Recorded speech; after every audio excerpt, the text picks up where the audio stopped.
I need That's you exactly to how I was calm Originally- down. Originally, Sir. I was going to do him with like a Cajun accent, but I cannot do it despite living there for like fucking 5 years. That accent's Such too is life. fucking wild. Cajun's really Yeah. hard. Cajun accent is like fucking impossible.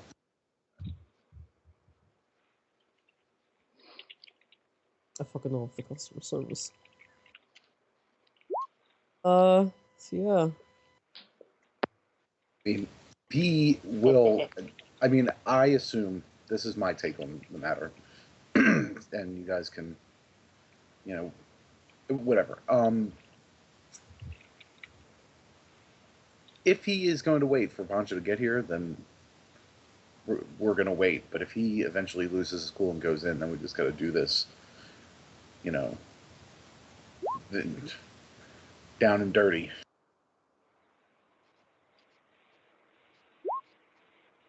Yeah, and if he does go in, let me know and I'll try to give as much support as I can. Yep. But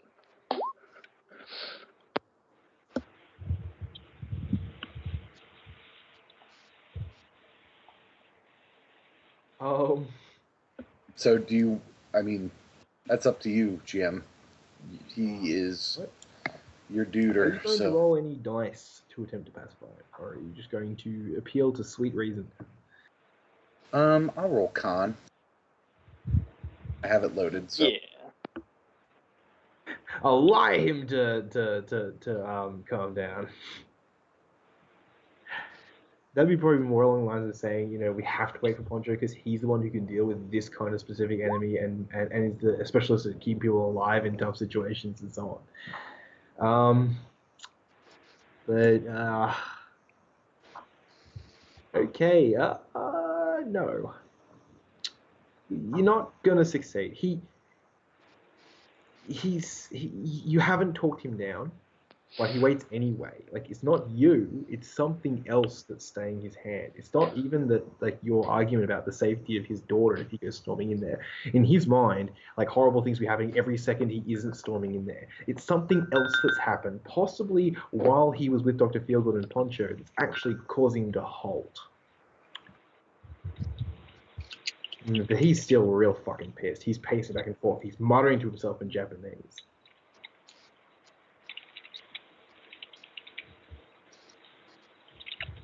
And yeah. So hold on. Is Sakram still in there?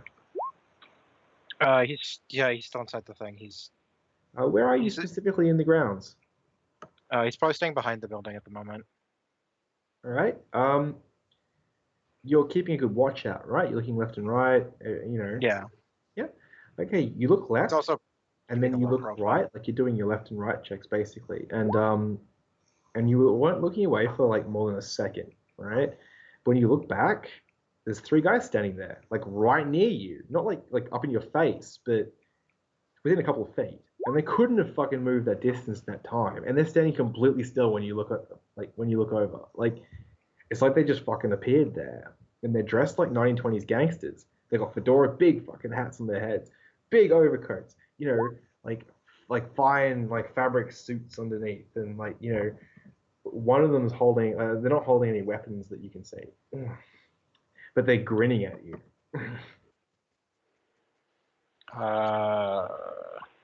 Shit. Well, boys, what have we got here? It's a wise guy, boss, sneaking around, thinking we couldn't see him. Well, the boss is onto you, sucker. So how about you tell us who you're working for, right? Myself. I'm just interested. Got a nice job. He got a nice place here. The lead mobster, who's got like the biggest jacket and the biggest hat and the shiniest shoes, and like none of them seem wet at all. Like the rain isn't hitting them. Anyway, he steps forward and he says, or if it is, it's like hitting them, but it's not leaving any mark on their suits at all. Like their suits their overcoats aren't getting wet in the rain. He steps forward and he like slaps one hand into the other, and he says, like, you know, fit one fist into the palm, into the open hand of the other, and he says, look, mate, look, we ain't got time for this. We ain't got time for your smart mouth. And now you tell us what you up to here, who you working for, we take you in to see the boss, and we break all your fucking arms and legs first. Huh. Well, I mean, I was looking for a place to put a data tab. Just, couldn't find it though. A data what? Exactly. What the fuck? What are you talking about? You trying to make me look like a fool in front of my men here? The guy says, stepping forward, and like in his hand appears a baseball bat. Like 1 second it's not there, the next second it's there. It's like he had it coated in ruthenium, and it just like flicked off.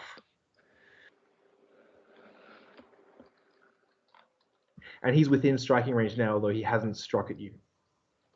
Yeah, Sakram's waiting for him. He's gonna keep a hand on his sword and just basically see how this plays out.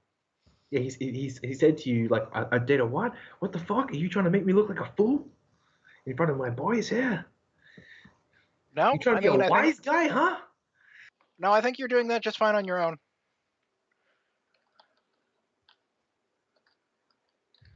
He said he looks at he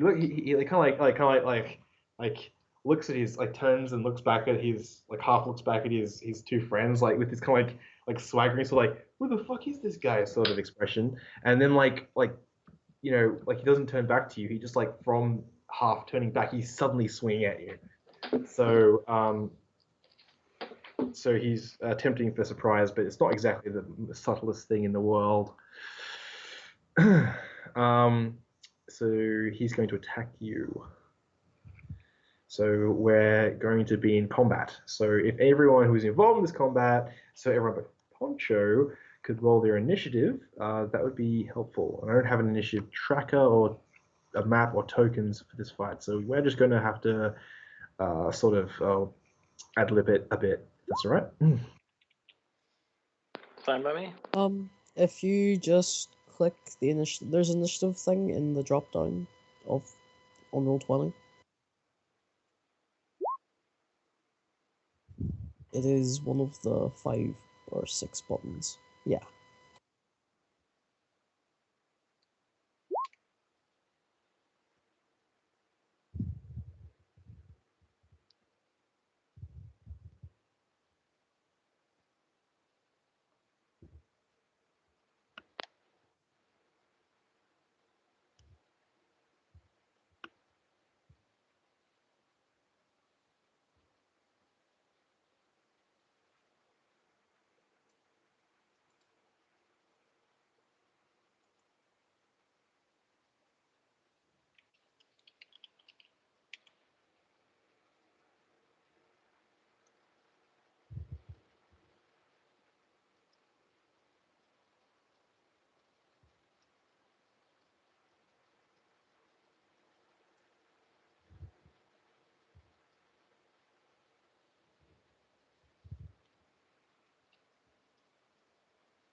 Motherfucker.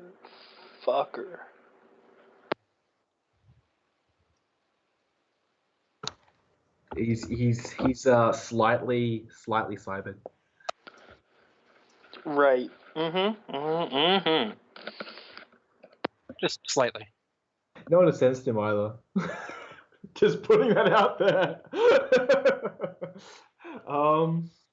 Why would I sense him? That would be rude. He's designed to be a fight worth the reward of 60,000 for the entire party. So, I may have got a little bit overboard. All right. So, yeah. Okay. So they're going to take a swing at you. I'm going to say that they get that swing in before initiative starts, or that one attack. That's all right. So I'll just roll that now. It's not very good attack.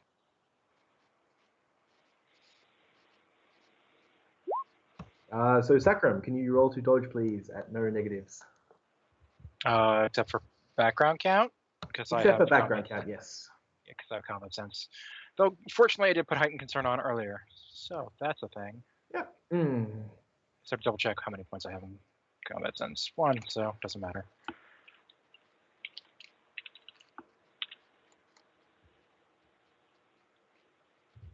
If it helps, these guys really don't like this background count either. They're not happy with it. I bet they aren't. Of course. Haha! He connects!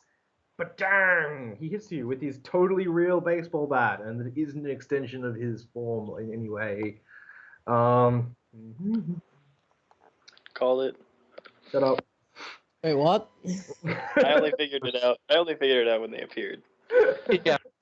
Yeah, I figured that they were spirits too. Yeah, so he's gonna okay, if I'm doing this right, he does 6p to you. Oh no, 7p to you.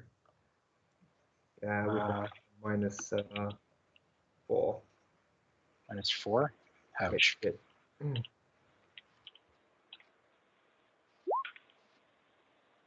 Oh, nope. Okay, his baseball bat hits you with like, it doesn't hit you like a baseball bat, it hits you like a rock. Like someone just punched you with a rock. It feels real fucking weird. And then he pulls it back. Was that supposed to hurt me? And he looks at you quizzically, like tilts his head to the side, like it's like a fucking owl motion. It's like the sort of thing a bird would do. It doesn't seem like a human movement. And he says, "Get him, boys!" And Shadow goes because he used Edge. Okay. Mobsters go on 19, so they don't even. He blitzed. He blitzed. He blitzened. Yeah, he blitzed. Yeah, That blitz. means I he didn't- gets I extra didn't dice seize. knockouts first. Oh, okay. Sorry. Yeah, I don't go first. Okay, so Como, did you deny that there was going to be trouble over the private one or the public one? I would have done the public one. Public? Yeah. Yeah. Okay. Then yeah, Yes, sir. he knows, and so he just like he doesn't bother going over the wall. He kicks the gate. Yeah, he kicks the gate, and it basically like the lock breaks, the chain breaks. It comes and it's like flies open, and then he like starts dashing forward. At like not. He doesn't have digigrade legs or skimmers or anything stupid, but he runs quite quickly nonetheless, and he kind of makes it to the front of the house by the end of his turn, or by the end of his pass. Then it's Dr. Feelgood. Dr. Feelgood. Okay, well, I'm gonna do a matrix perception again. Try and find these awful things that are attacking my friends. Okay, you do. I'm just not even gonna. You just don't see them. They're not on the matrix. They're not carrying anything on the matrix. They're not doing anything on the matrix. Shut up. Shut up. You don't know that. Stop. The 3 mobsters do not have any matrix active items on their persons. Do I see anything else that's... You see the same things you saw last time, the same icons. The comics and stuff, like one of them has moved slightly, so they're being carried by a person. Okay. But Well, I'm just like, okay, as my other simple actions, just like DNI. Okay, so like, yeah, I can't see any matrix icons in these guys. it is weird. That's really weird. That's really weird. It's Shadow's turn. Okay. Shadow is going to. There's 3 of them. You said one just popped. Sacrum. Well, Okay. Tried to. Didn't seem to do much. Yeah. Shadow is going to use his free action to ready his Taurus Omni from his that's on his cyber slide. So it pops out of his So cyber gun pops arm, out of your arm. Yep. snaps into his hand. And he is going to take a shot at the guy. The sacrum is behind the house. You are out the front of the estate, so you don't have a line of sight. All right. Then he is going to start running around the house. Yeah, you can run through the gate that was just kicked open by Como and start running up the driveway, basically, or up the path. Shadow was over the wall, so it's not. Oh, he I'm doesn't have to sorry. go. It's all good. But he'll start running. Yeah, okay, you can start running. Do you want to sprint? Sure. A moment while I make a sprint test. Sorry, what? One moment while I make a sprint test. Yep. While you're doing that, Sakharim, what would you like to do? I am going to Sorry. probably. I'm going to use the tribute boost and then go in for a quick draw. So, all right, attribute boost, and then draw your sword. Okay. Roll your attribute boost. Okay, so that totally gets negated. Awesome. Well, background counts, man. What you gonna do? Okay, so are you quick drawing your sword into an Aiojutsu attack, or are you just drawing? I have rapid draw. Yeah, I have rapid draw, so I'm immediately drawing it right into an attack. Yep, It's a free okay. action. Roll your attack. My quick draw first, which is reaction plus swords. So to find out what that is, quickly. Also, just out of curiosity, understand, not for any specific reason, is your sword a magical weapon? Yeah, it was weapon focused, but it was only rating 1, so it's fucked too. Oh, does it still count as magic, do you think? I don't think it does. Background counts.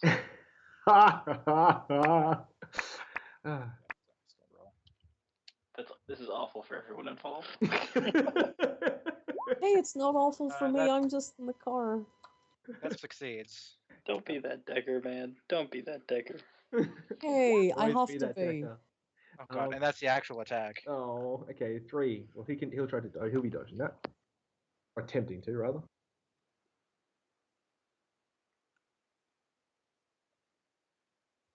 I'm also going to preemptive parry. Oh wait, no, I can't because it's free action. Never mind. I'm not going to do that.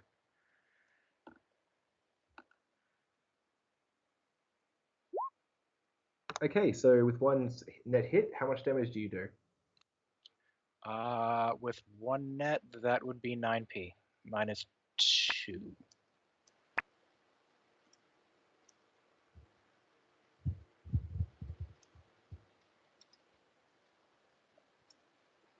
Oh, minus 3. Sorry, it's a katana.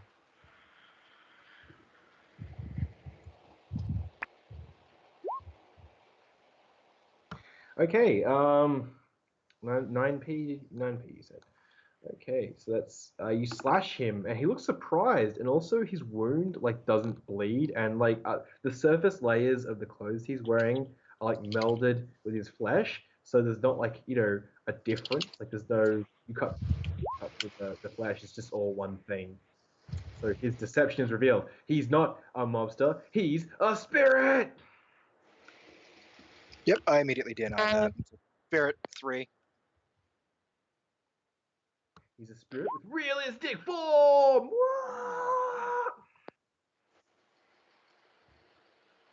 Well, pseudo-realistic form, sort of realistic-ish,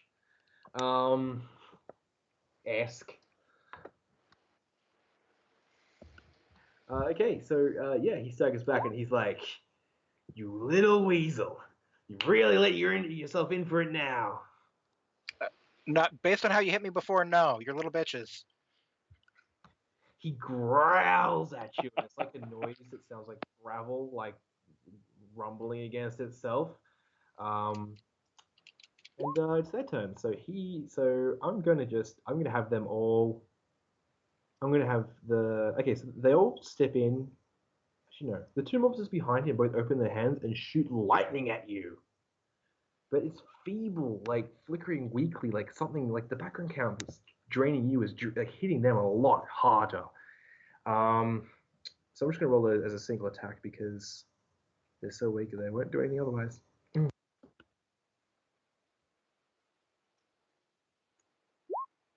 Okay, so that's 1 success. Please roll your dodge. Dodge. Okay. Add a -1 because you've dodged once this turn. Yeah.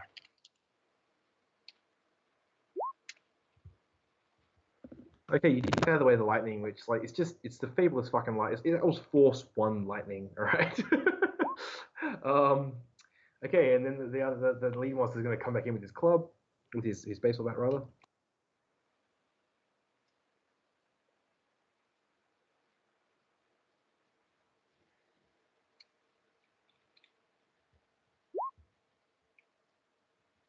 Okay, so dodge again against 2. Okay, so you duck him easily this time. You're not surprised. And he's like, he growls again, that same rumbling kind of gravel rolling against gravel sound. I thought you were gonna break my arms and legs. Oh, he's beyond human speech. He just makes like rock noises, and not like the Rolling Stones. Yes, that's their turn. All right, so Como, he runs around the back of the house, and when he sees the mobsters, he like stops. He says, "You!" And that's his turn. Thank you for announcing us to everyone now. The man hasn't slept in like 3 days, maybe longer. Okay, Dr. Feelgood's back up the top of the initiative. Dr. Feelgood. I don't know what Dr. Feelgood's going to do. He's sort of just. Maybe you should pull a gun, jump out of the car, and. He has a Trafalgar gun cane with no Yes, yes, glorious. He You has also no do you have the martial art Bartitsu? Not yet. But I'll get it, and I'll have like no ranks in armed. Yes, Sherlock Holmes. But yeah, Dr. Feelgood's just gonna keep Matrix Perception because I guess you can just say you can technically remove him from this combat because there isn't actually anything he's going to be able to do. Oh, poor Dr. Feelgood. Okay, Shadow. What did you Okay. printing test, by the way? Second, I got 3 hits, I think. All right, so you probably kept you were a little bit behind Como. You didn't quite reach the front of the house last turn, unless you had some sort of unless you have digigrade legs or something like that. Nope. All right. Okay, this turn you see him rush around the back of the house and go you and point to like something behind the house, presumably the spirits that Sakram is fighting. I still can't reach though. You can run over there, and you can roll me another sprint check to see if you can get to where Como is. Okay.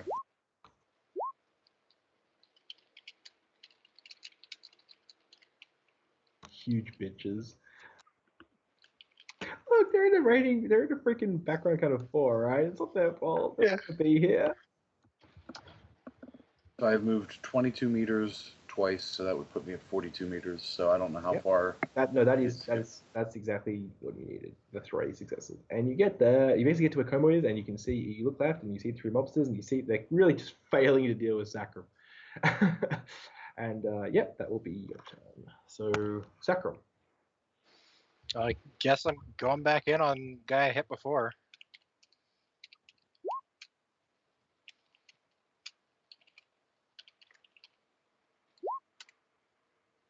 That's better. Oh, for fuck's sake.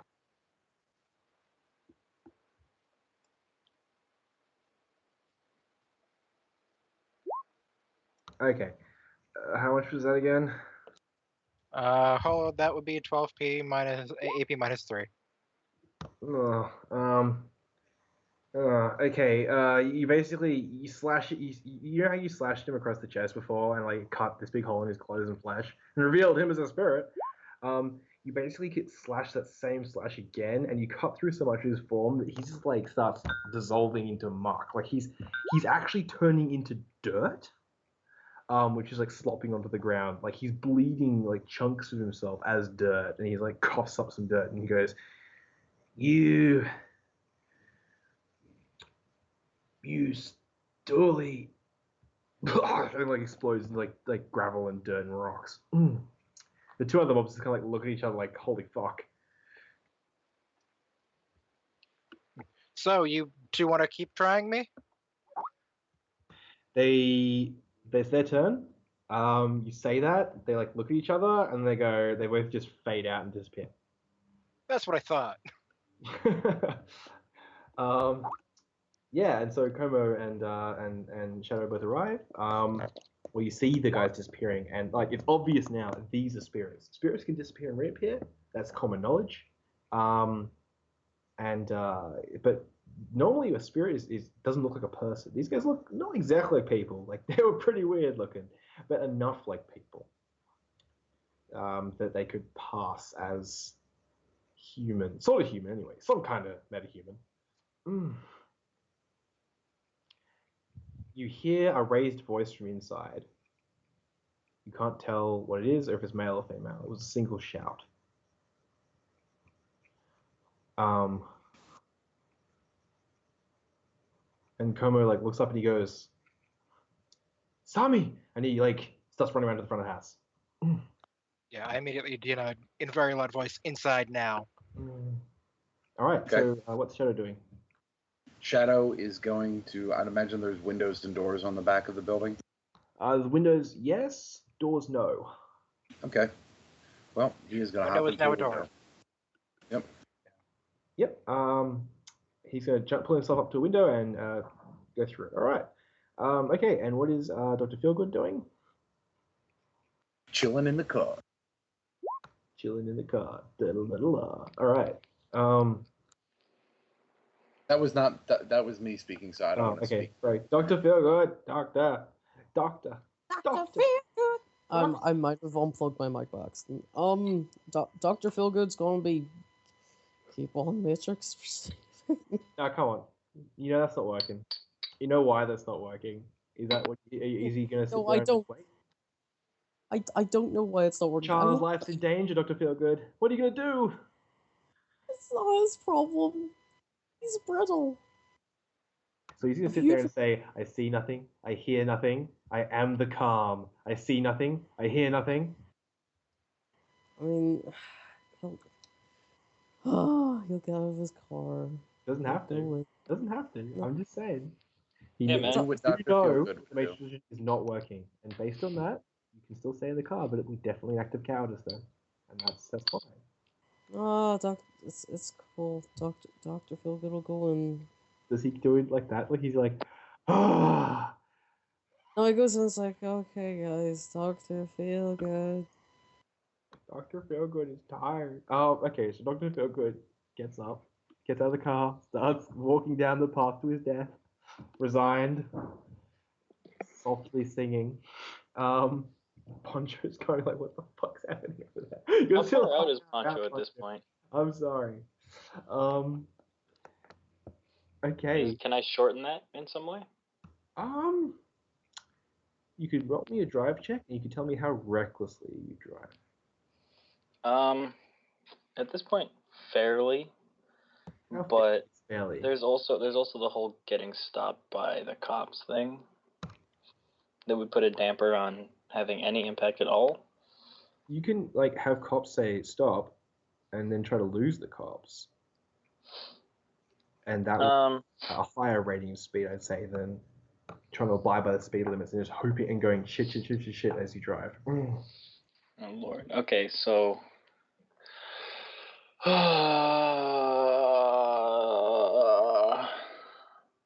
Flash up extraterritoriality.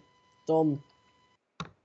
Yeah, you could punch up your machine. You're a hacker. You could try to get your machine to lie about your about you being extraterritorial, something or other. Ooh, I could. That's a good idea. You know, I'm glad I thought of it. Thanks, man. No problem. Yoink. Could I do an edit file to make myself appear like that? You can definitely do that. I'm not going to say you have to roll. You just do that, and if you get that will be added to files and will like mean that there's not like a large chance, but like it'll increase probability of your bike being burned or the thing you're currently using being burned at some point in the future. Also, you need to roll a drive check anyway, just to see how fast you can go. Because even if you're not stopped by the cops, you still have to get through traffic and like find the quickest route and all that kind of stuff. And that's all drive. Okay, I got 3 successes. Well, okay, yeah. Will that get me there in time for fun? Would you like to edge that? Will it get me there in time for fun as it is? If not, I will happily edge it. Okay, you're going at like a decent clip, but you're not going that like significantly. You're not going insanely fast. So I will say I'm offering you the chance to edge it. But the thing is, before you edge, you need to know if you succeed or fail. Okay. Well, there's not really a specific margin for success value. Each success shaves some time off his thing. With 3 successes, you were looking at basically. Oh wait, I'm an idiot. Never mind. Don't worry about it. I should have just post pre-edge because it's more enticing. Go ahead. All right. Go ahead. I'll let you post pre-edge if you wish. No. I already rolled it. All right.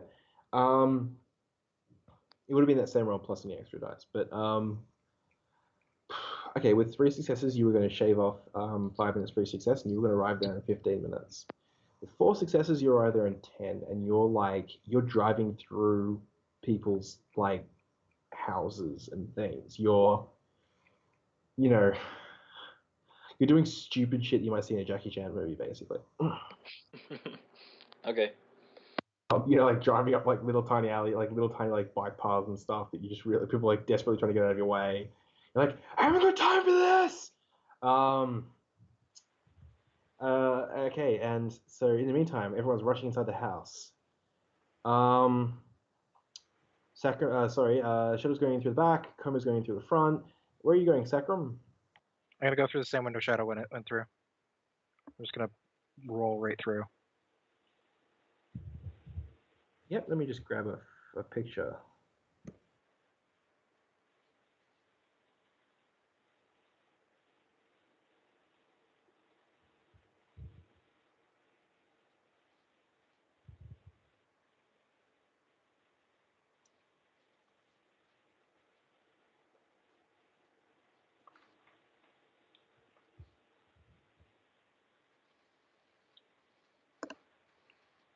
Okay, you jump in through a back window, and it was a window at the end of a hall, and you're confronted with this basically.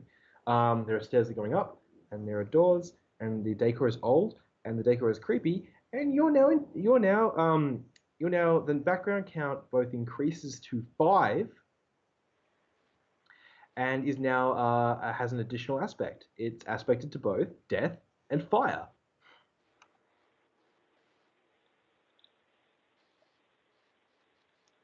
I'm not sure if you can have 2 background counts. If you can, there's 2 background counts, and one is fire and one is death. Otherwise, it's just a single background count, and it's both.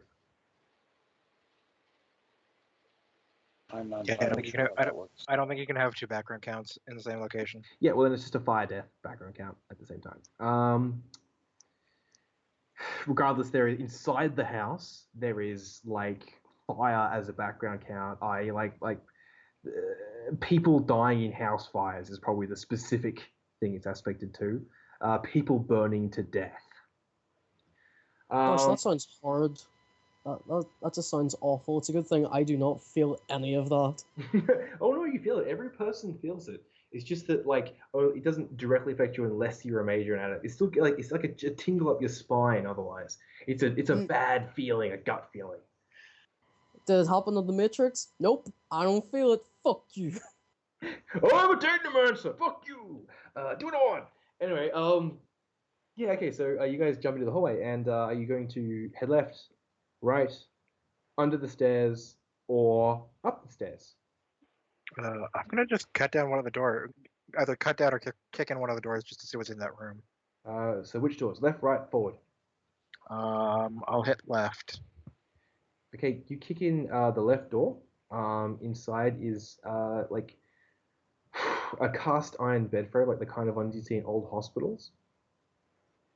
And built into it there's shackles, and there's a bare mattress on the bed frame, and there's blood on it. Like a psychiatric sort of restraint bed sort of thing, but creepier. The room is completely bare except for drifts of leaves otherwise from an open window. Okay. All right, so Shadow, what are you doing in this corridor? The Sacrum just ran up and kicked in a door, like literally kicked it so that like the middle came out and the 2 halves, the top and bottom, like folded down. Yeah, Shadow probably. You said there's under the stairs and also upstairs. Yeah, basically it's that picture that I put into the thing. Is the stairs going up? There's a door on the left, door on the right, and there's another door that's like set into the curve of the stairs. Okay, so to the stairs. He'd probably start making his way up the stairs. Yeah, you make your way up the stairs, and there's a second story landing, and there is the stairs continue to go up.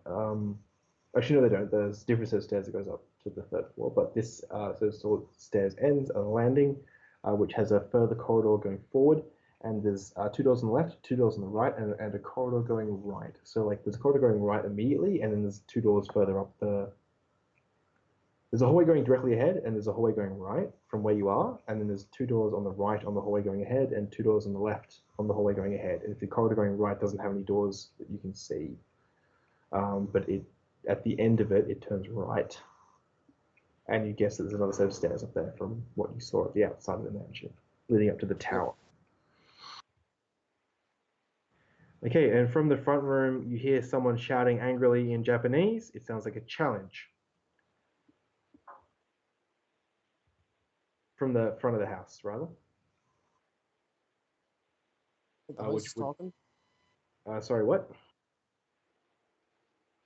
The house is talking? No, it's the guy. It's the Johnson. Oh, okay. No, it's just Como. the way that was worded.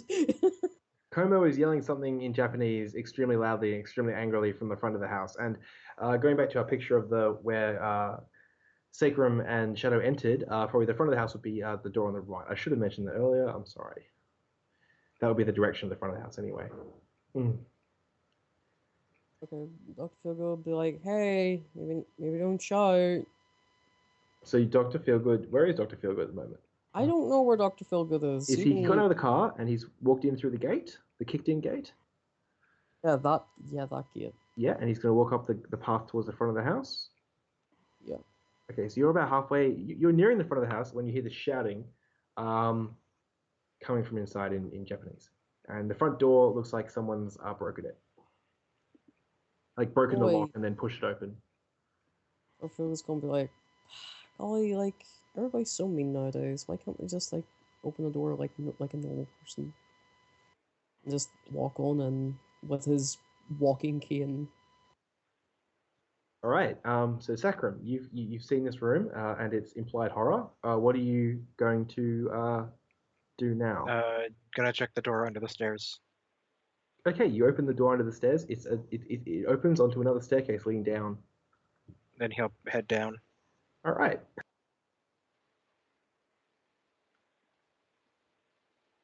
Let me just grab you a picture.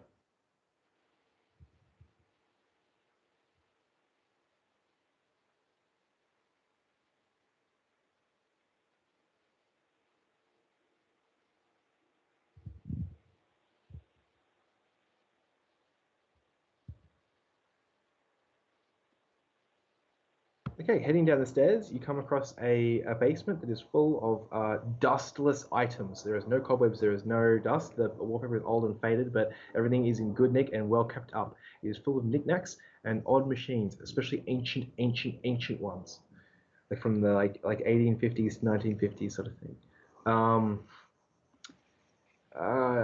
Yes, there's several. There's a room like you come down the staircase, and then there is a room like there's a door near the staircase, and then there is the greater area of the basement, and it looks like there's like you can turn a corner after walking through the basement for a bit and see behind some shelves where there might be another door or more stuff you can't see, and there is also a door like right next to you. But we'll leave you there, and we will go to next person, which is Shadow. Shadow, you're upstairs. Coma's being an excellent distraction downstairs. Yeah.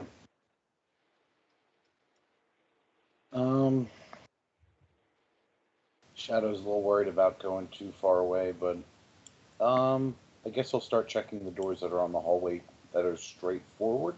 Yep, straightforward. There is 4 doors on that hallway. There is no doors in the other hallway. Are you going for the first one on the left or the first one on the right first?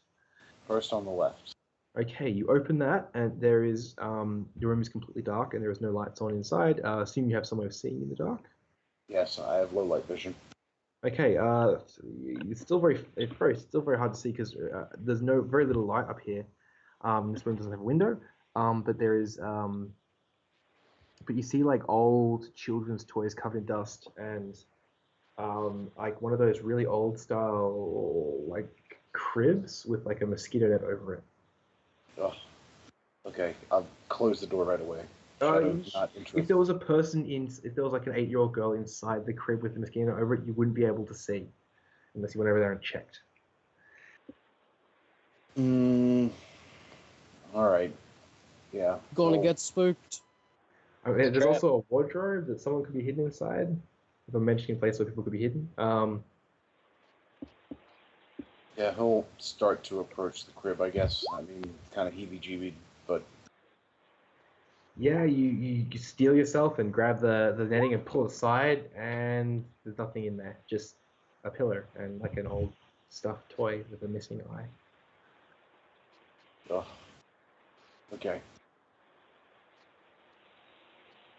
Dr. Feelgood, stop rolling the toad! All right. Yeah, so you exit that room feeling like a fucking just a bit of Yeah, okay, so that's checking room is probably going to be you. You hear more shouting in Japanese from the front, and then like sudden, like it gets cut off like mid-sentence, and then there's the sound of a sound that probably you guys could recognize just from hearing it, which is the sound of an fully automatic shotgun firing, like the blam of someone firing a fully automatic canister shot, basically.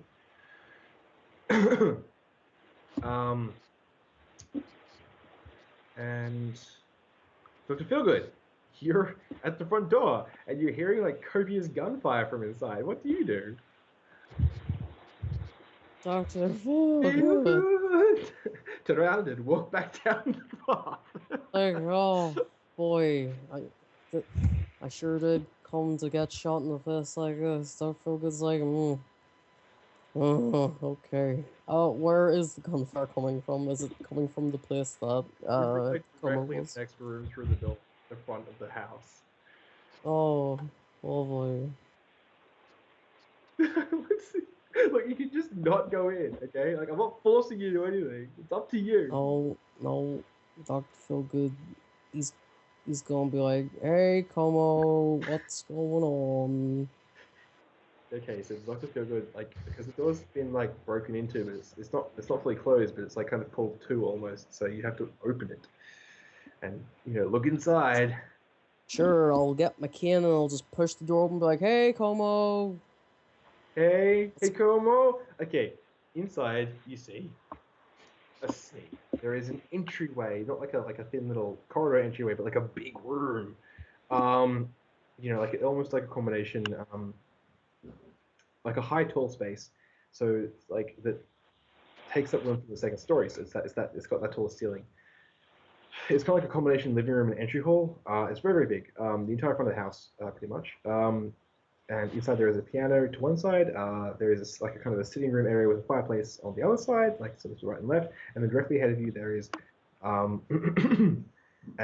a wall running, a table running through the wall with like a runner on it. An ornamental suit of armor, hat stands and coat stands, and like several doors obviously lead further into the house. And there is a man. He's extremely well dressed, extremely dapper. Dressed like an 18th century aristocrat, and he has Como, and he has Como by the neck, and he has Como lifted 2 feet off the ground, and his eyes are made of fire. And I'm probably mentioning these in the wrong order. And Como has both his hands are kind of grabbing onto the hand that's like not like gripping him with anger or anything, just calmly holding him right at the point of choking him. And one of the monsters is fading away into air with like nothing left of his chest, and from the angle it looks like Como couldn't have got to him because he's behind the dapper gentleman. And the other one's like kind of like holding a wounded arm that's been like kind of like burnt off. It looks like a ragged kind of glassy mark to it, and like kind of like staring not at Como with fear, but at the dapper gentleman. So he's going like staring at the dapper gentleman with like scared. And Oh boy, eyes of fireball. Well, Dr. Feelgood's like, DNI, hey. So, Como's sort of in a chokehold right now. Don't suppose you want to come and help? There's a guy. Actually, Dr. Fuga just like sends what he's seeing. Think about Yeah, like you 'cause get a that's the picture thing. of this Yeah, through your it's DNI. like, hey, this is a really interesting scene. So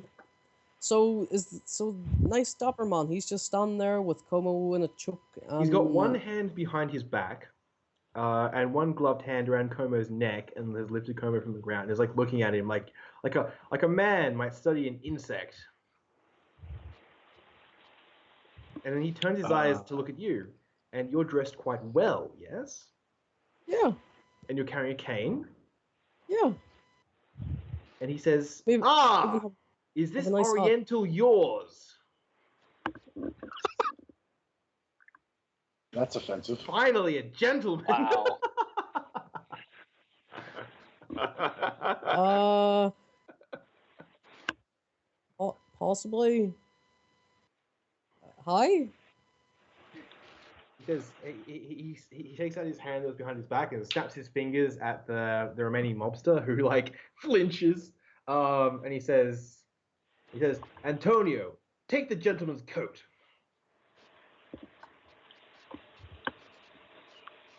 Whose coat does he take? Does he attempt to take Dr. Feelgood's coat? The guys, the mobster's like, are you fucking serious? And like he just like kind of like skulls with his feet and like inches around the dapper gentleman and like kind of approaches you like just no fucking idea what he's doing. He like kind of holds out his one remaining hand for your coat. Your coat? Do I what? Sorry. Do you give him your coat? He's been no. Why would like he seems like a nice guy. Why wouldn't I give him my coat? Okay, you give the one-armed spirit monster your coat. He takes the coat and like kind of takes over to the coat rack and like he's watching the damn gentleman the whole time, like going, "Is this the right thing to do? Am I doing it right? Oh god, please don't kill me!" And like puts it on the thing, and the dapper gentleman goes, "Excellent, Antonio. You're learning." And then he snaps his fingers, and like a bolt of like not like a big flaming fireball, but like a line of flame that moves basically as fast as electricity just goes like through Antonio's chest, and Antonio just turns into a cloud that like mists out and disappears.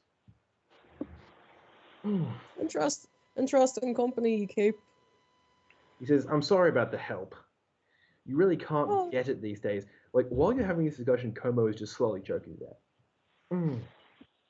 Hey, could you let go of my Oriental?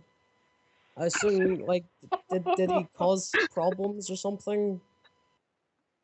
Well, you can't expect politeness from their kind, he says, and shakes Como slightly. Closer to the beast, you know, Mongoloid. I mean, I'm sure somebody would say that. But like, I would rather him not be hurt. So it would be roll me etiquette. Sure, I'll roll etiquette.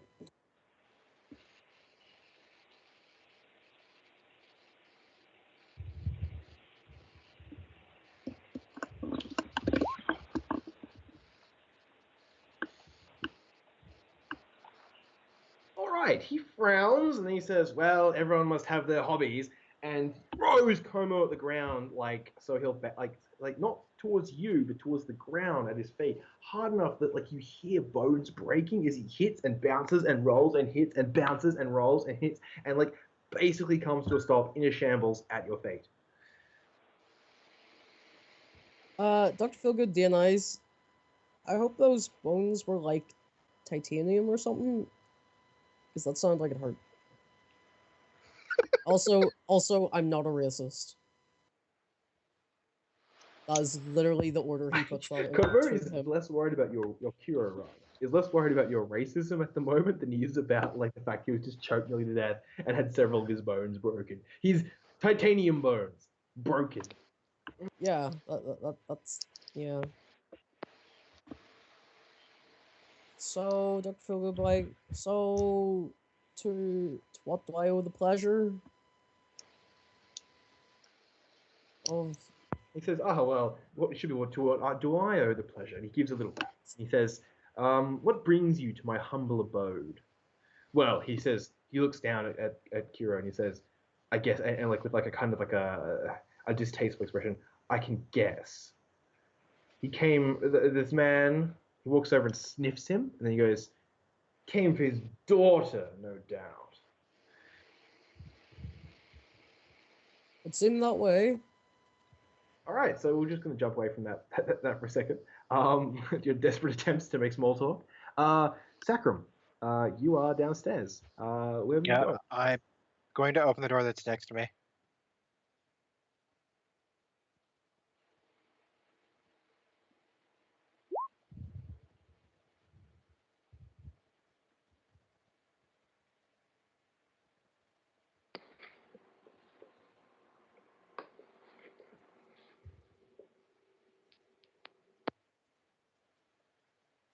Okay, the closed door.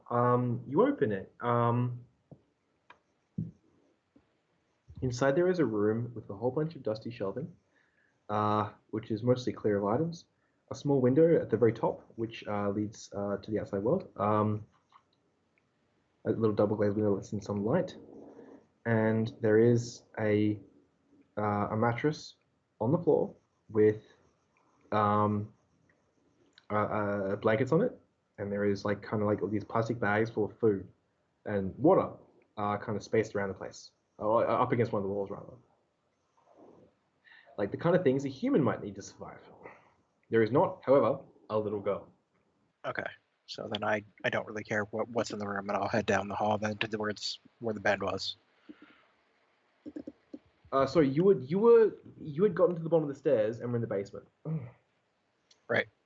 And you went through the closed. There was two options: the closed door or like further away behind some shelves. You went through the closed door and you found like a whole bunch of stuff about where like the spirits wouldn't need, but a little human girl would. Yeah. But there was no little human girl. Okay, so Right.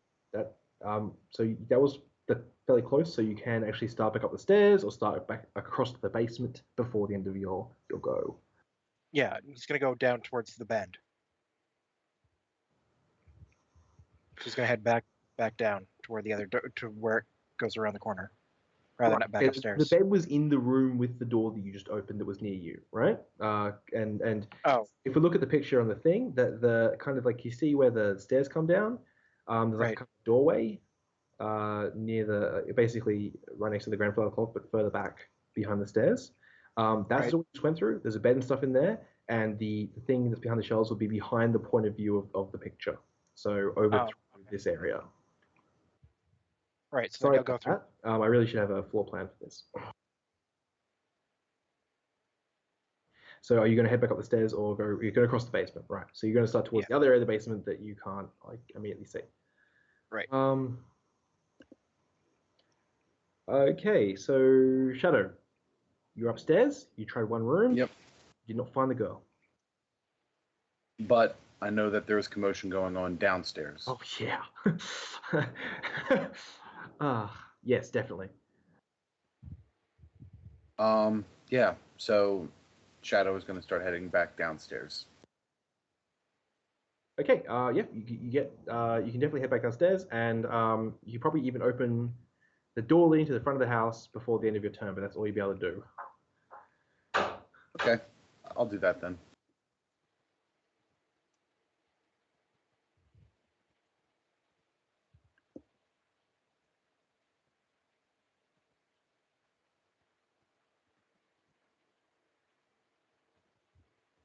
Sorry, I just had a knock. I thought I heard a knocking. It's all good. It's all Handle your your business. imagination. That was suitably creepy. It was for me. Anyway,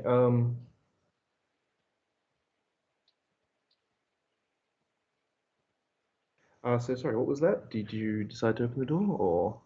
Yes. Okay, you open the door and you are confronted with the scene that I described to Dr. Feelgood.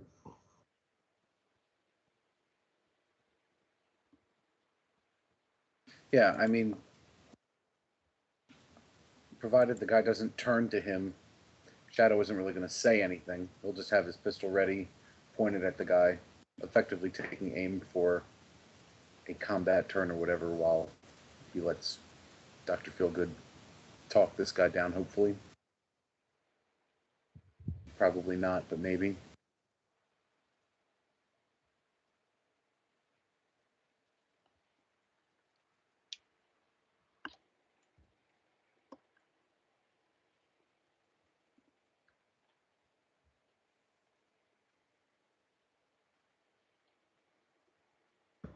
All right, so yeah, well, okay. So Como's gonna kind of like start trying to pick us off the floor and not be doing very good. You see actually a muzzle pointing out of his palm, and you realize that he's actually got a cyber arm, but it's a synthetic cyber arm, and it's under some kind of smart skin because it doesn't look very cyber. And so he's going to be trying to pick us up and failing because he is quite fucked up. Dr. Feelgood, what are you doing? Or rather, back to our role. He's just said that this guy's probably after his daughter. And the door opens behind him, and there's Shadow there with a gun, but he doesn't open fire yet. Yeah. Dr. Feelgood will be like, yeah, he probably is here for her. So, what's your stake in all of this? Why? I'm simply here to save the world, of course, as is every gentleman's right and privilege. Save the world? Do tell me more, please. Because I'm glad you're able to see reason. You see, this subhuman mongrel, and every time he says a word in that subhuman mongrel, he punctuates it with a kick into Como. And nice. Sorry? Well, that's not nice. No, it is very not nice. In fact, it's quite feel bad. And Como is just smacking Smash because this is not like a human kick. This is a freaking this is it's the kind of kick that would leave a dent in solid steel. It's the kind of kick Dr. Feelgood doesn't want to get hit by. That's why he's still talking. And he says, and he straightens his little coat because he's wearing he's not wearing a jacket. He's wearing like a little bullfighter's coat sort of thing and like a vest. It's odd. It works on him. Anyway, he says, well, this fool's daughter is extremely important, earth-shakingly important. So important, in fact, that I had to bestir myself to make sure that she was not raised by this presumptuous idiot and led into the sort of life that would lead her to become a bad influence upon the glorious realm of the mortals. And he gestures towards the house's interior. Presumably also to the rest of the world, but Yeah. Okay, so you want to raise her to save the world? Yes! I shall give her the education every young gentlewoman aspires to. Both here and both with the finest mortal tutors and the finest spiritual ones. Is she magic? He laughs like you've just said something funny. He says, "Are you magic, little technomancer?" Oh shit. Well, I did read a thesis one time about how technomancers are sort of like magical, but not really magical, and how sprites are sort of like spirits. But hey, I'm just a guy. I don't really know too much about it. You seem to know a good bit, though. How do you know I'm a technomancer? He says, for anyone with eyes to see, it's as obvious as the nose on your face. No, sorry. Not that I wish to call attention to your nose. It's in no way. It's fine. It's a fine nose, I'm sure. Well, it does what it's meant to, like for smelling and stuff. So I think I'll do all right. Ah, yes, capital. In any case, he says, in any case, it seems that this piece of trash, and he reaches down to his Como, is someone that I need to dispose of. In the interest of his daughter's education, of course. He looks up at you and he says, I'm not just. I hope that it's no bother to you. I'd probably prefer to get on with that. Have you asked the daughter what she wants? Well, her opinion is of no matter. She's a child, after all. Once she's older, of course, her opinion will mean something. But by then, she'll no longer be under my guardianship. Well, how about just out of the interest, you let her, just see what she thinks. The spirit narrows his eyes and he says, it's obvious what she'll think. She'll dote on her father and say, "Oh yes, no, don't kill him." He does like a little like, rolls his eyes up and like raises his hand and like does a little falsetto, all right, and we're gonna jump back to Sacrum at this point. Sorry, Sacrum, you're crossing the basement. Yep.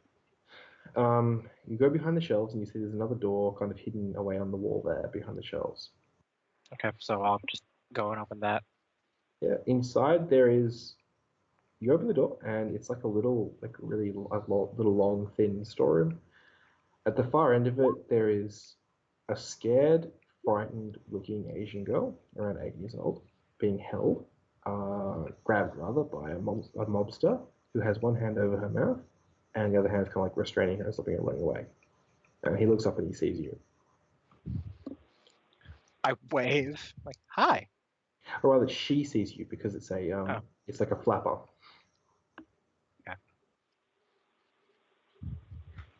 She smiles at you, and by smiles I mean bares her inch-long fangs. You're gonna let her go. She has like a deep sea creature mouth, basically. Wait, the daughter? No, the woman holding it, the flapper. Oh, okay. Oh, okay. No, see, I was a bit confused. I was like, wait, wait, what? That'd be the best twist. The daughter's a monster. The dad is mind controlled. The daughter was never a little girl. It's Shadowrun. It's Shadowrun. I expect no, it's worse. the woman holding her who has the deep sea fish mouth. Not that I'm saying the little girl isn't like a force kill spirit, but hey. So you're gonna let her go, or I'm gonna do the same shit that I did to your mobster friends upstairs. She hisses. You don't know if she can speak. Oh, I mean, you could do that too. She wrenches the girl's head to one side, and it's clear that she's threatening to bite into the little girl's throat if you attack her. Like bears the girl's neck to her and like lowers her mouth a little bit. Like the threat is pretty obvious. So I immediately deny goes, found her, slight problem, spirit wants to eat her. Don't let it. We're kind of in this standoff here where I don't think I can get to her first.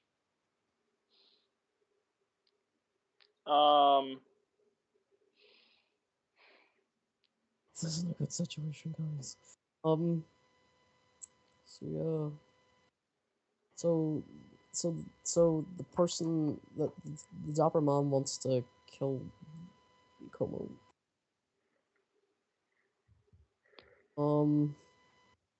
So Dr. Phil's gonna be like, well, the guy. I can see that you have the girl's interest at heart. No.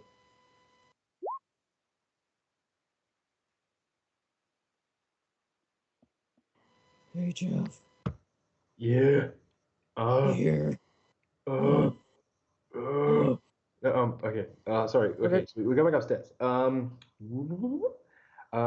camera goes back upstairs, where you're saying, so you have the girl's best interest at heart. Yeah. Like, I can see that you have the girl's best interest at heart. And, like, Like, I'm pretty certain you could give her a good education and that there, but I don't think killing her father's really going to achieve much other than upsetting her. And, like, generally, like, girls that are upset like that there and have lost somebody close to them, like, they're probably going to be, uh, like, they're not going to be cooperative, and, like, yeah. So killing her father sounds like a bad idea, at least I think. It'll be good. It'll toughen her up and teach her that the world is not fair. I don't care if she hates me, just that she's properly educated. He's seriously listening to what you're saying, though. He's thinking about it. He's just, he's coming back with a rejoinder. I know. It's like, Are you sharing anything he's saying at all? Because I can't hear it. Keep in mind. how can you not hear him? Oh wait, because you're in a different place. He's Yeah. downstairs in the basement. I have, I have cyber ears, so everybody can hear what he's saying. Oh. A gentleman cyber is useful in every situation. Indeed. So if I've been hearing all that, I'm actually going to make this strange offering. Why not let someone else awaken to teach her properly? That way she gets the best of both worlds. You don't have to kill anyone. Okay, you said that over DNI, but someone has to actually say it to him. Yeah, I say that over DNI. Like, to offer to have someone awaken to train her. No bloodshed. Okay. Well, I feel what's going to ask. Are you like the people that were outside? Like, are you a spirit? You mean am I a higher being, devoid of this crude clay you mortals call flesh? Yes. Oh, okay. Not that I'm disrespecting your crude clay. Your crude clay is fine. It's the crude clay of beasts like these, and he shakes Kira around, who's like totally insensible at this point. That is intolerable. Yeah.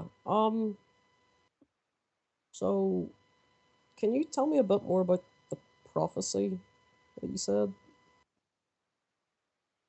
He gets cagey and he says he's been just like pure class or well, fake class um and like kind of confidence, but he suddenly gets cagey and he says prophecy is not to be spoken of lightly. There's great power in knowing prophecy, a power I hoard and use well. Has it always been true for you? Barring some occasions in which we will not speak, yes. Prophecy has become my tool, and I've learned to wield it as skillfully as I wield the scalpel. I say so. Now, like, I can't stop. Like, I can't disregard the fact that you said there was times where like it didn't work. Is there any possibility that you were wrong about this, or He becomes very serious when you say this, and he says, "Why, yes, of course, certainly.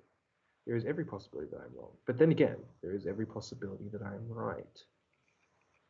that you make a very valid point. And I must try. That is to say, if I do not try, and everything ends, then how would I feel? And I ask you, should any gentleman be forced to feel that way? No, I say, so I shall try. And I shall try my very hardest. Because if I try, then I must try my hardest. Because that is what it means to be a gentleman. And like when he says gentleman, like fire bursts out from his feet and like kind of runs across the floorboards and like passes out the walls, and it disappears. But little flames are left behind, like licking at the wet like wallpaper and plaster. Okay. Well, Can you ask him how she's awakened? sure. So, how is she awakened? Awakened. Ah, yes.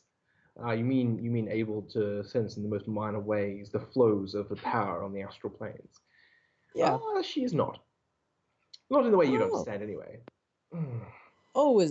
Is she not like me? Oh no, she's not. She's not one of your little machine tinkering friends. Oh no. Oh well, like there's a lot more to like to like machines and that there, then yes, I'm sure to you there is, and I quite respect that, of course. But that's nice of you. Thank you. But like,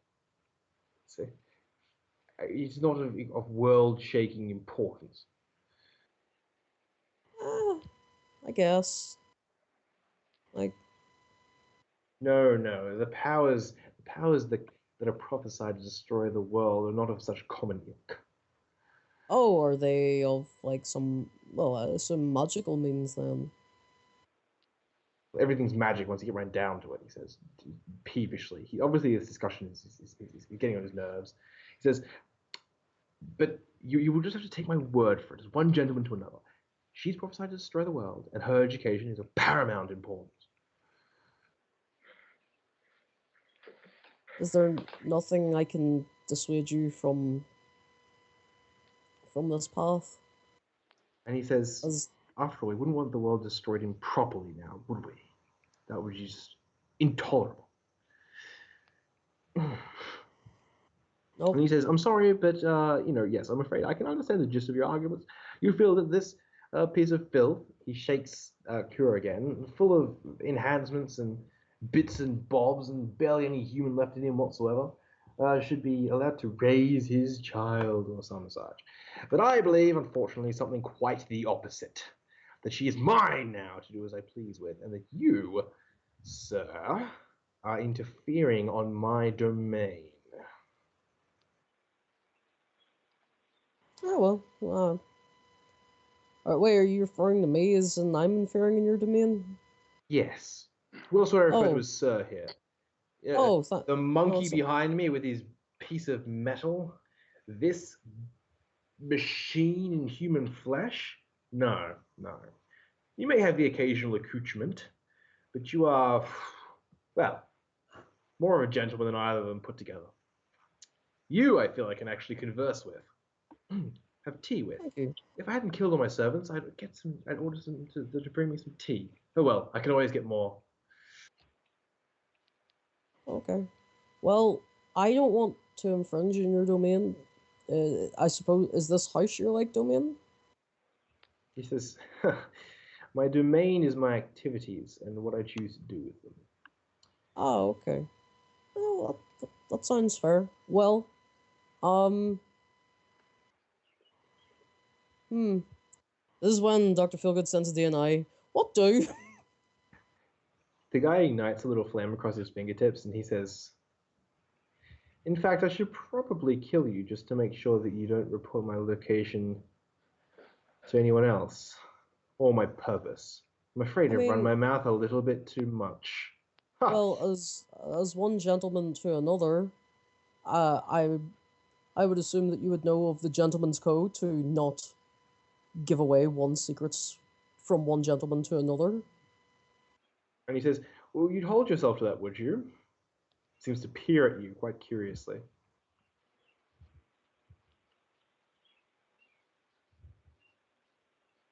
Well, I would hold myself to... I wouldn't bring it up if I didn't hold myself to such high standards.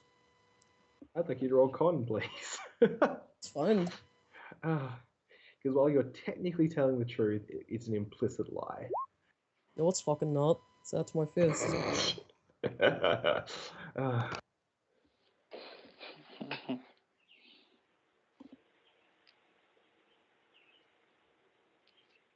Oh my god, you just beat 18 dice. He's like, he nods and he says, very well then. I'm afraid your servants and this man here will still have to die. My apologies. Well, no. Hey, if everything doesn't work out here, sure, we can hang sometime. Okay? Okay, so this conversation has gone along a fair amount of time. Sakram, were you going to make a move on this woman with the thing, or were you going to wait for the conclusion of the conversation upstairs? I have to make the move on her. I have to. But did you wait this long, or did you attack her earlier? Sorry, is what I've been waiting. I've been waiting, yeah. Because at this point, Poncho arrives. So Heck yeah. Poncho, you drive up to the front of the estate. What are you doing? Are you just driving a motorbike right through the gates? Pretty much. Okay, are you...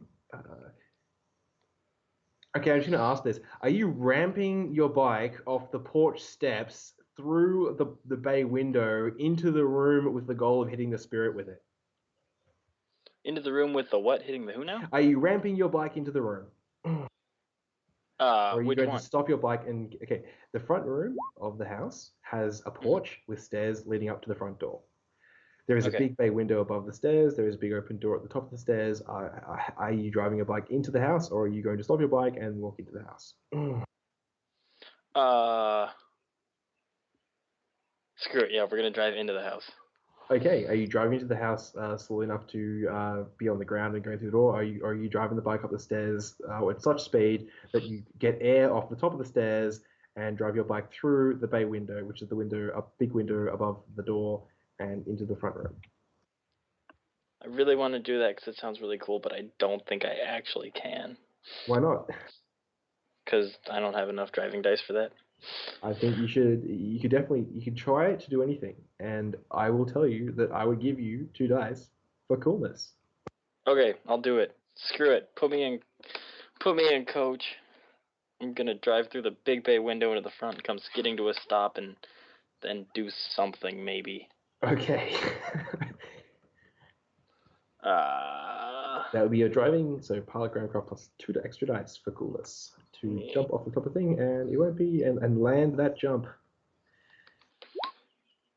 Oh, apparently I can do this.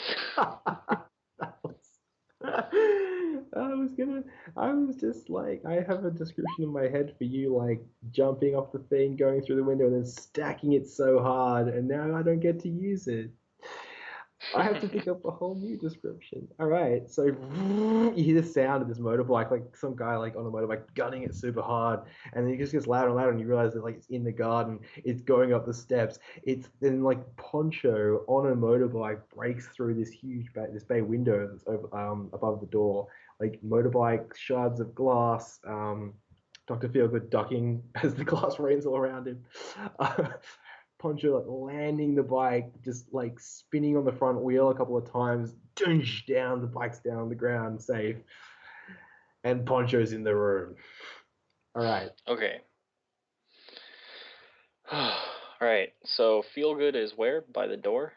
Feelgood is standing just inside the front door. Shadow is in another doorway behind, at the far end of the room, basically, pointing his gun at the dapper gentleman who, with eyes of fire, who is holding a battered Como in his hand, a Como who's gone limp, basically. Okay, and Sikram is facing Downstairs. off with the spirit downstairs. Yep.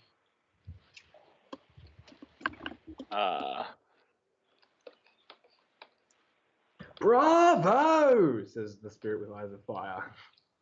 And like one-handedly applauds against his leg. Bravo! Sterling display of horsemanship. Well, thank you. Poncho's a little bit taken aback because there are no horses. Oh, I see you've met my friend. And my other friend. And my third friend. There's another one somewhere, but...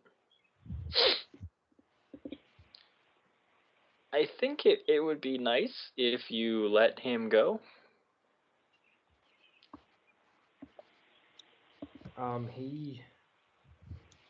He looks at you like you're a strange creature, and he says, but I'm planning to kill you and all your friends, and, well, most of your friends. The majority of your friends. So why would I put him down? You know, for a gentleman, you're not very polite. He isn't. He laughs, and he turns around and he says, why should a gentleman be polite to insects? Well, you know, some insects have a pretty nasty bite. Can I shoot him in the face? His back is turned to you, and yes. Okay. I'm assuming everyone's okay with this? I mean, I've just been waiting, so go for it. Okay. How do background counts affect spirits again? Is it just add to their rolls, or does it actually change their force? I don't know. I've never played a mage. Damn. don't know that one offhand. I don't play mages. Fortunately, I have Stricker more open, so I can actually check.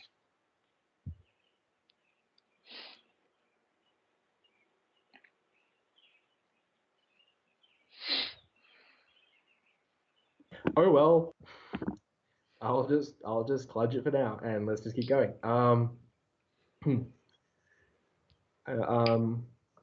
Okay. Yeah. So what's your attack? Okay. 6 successes. Okay, so he's going to dodge that. If my thing works. All right. It doesn't look like it adds to their force.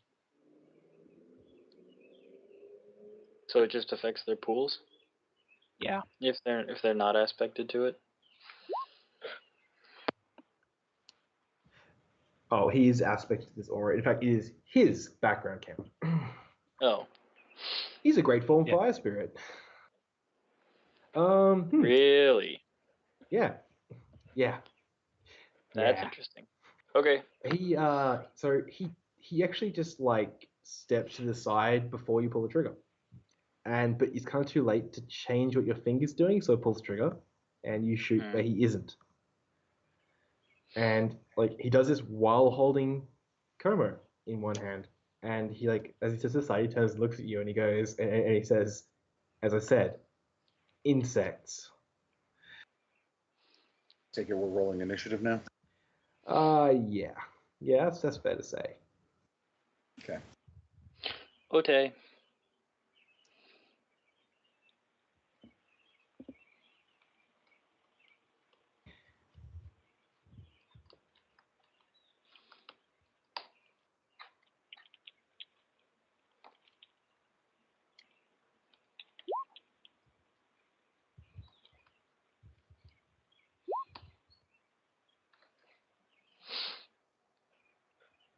With this background count, you have improved reflexes. That applies the penalty, right?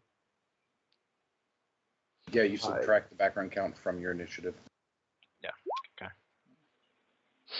And his background count of 4? 5 now. Does height, Five. does height concern deal with background counts? Yes. Yes. Okay, then it's a -2. Well, you have to do the complex action before. This is the same background count. It's just a larger background count in here. Sakram did actually declare he was doing that. Yeah. I think I'm also going to seize initiative.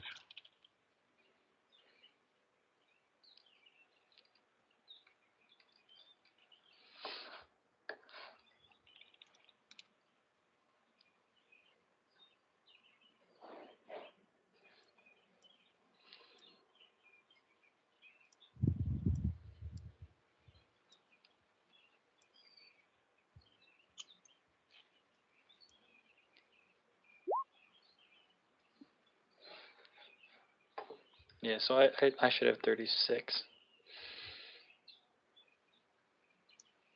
Because of the count. Background count too strong.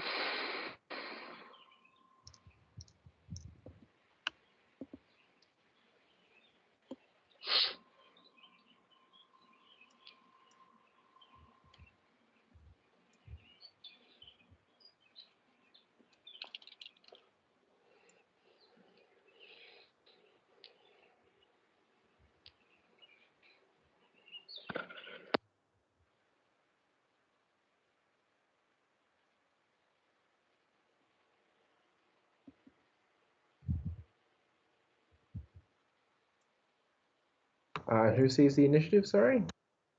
Sakram, seizing initiative.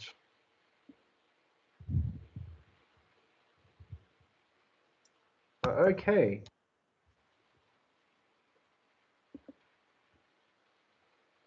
Sakram, what do you do? I'm immediately charging the spirit at with the girl. Okay. I'd like you to roll me a reaction plus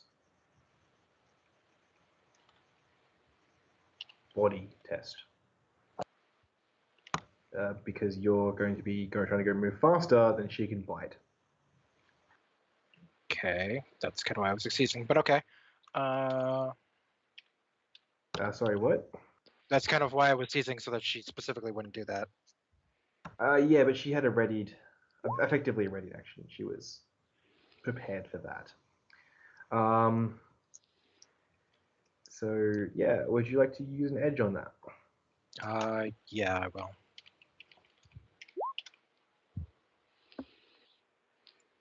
Okay. She will roll.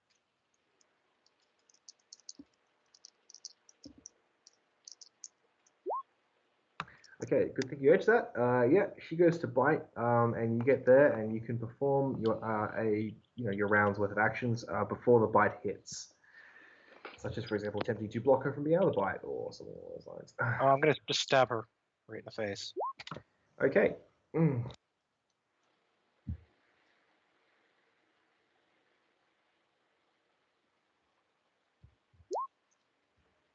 Okay, 3 next successes. Oh, it wasn't called shot, but yeah.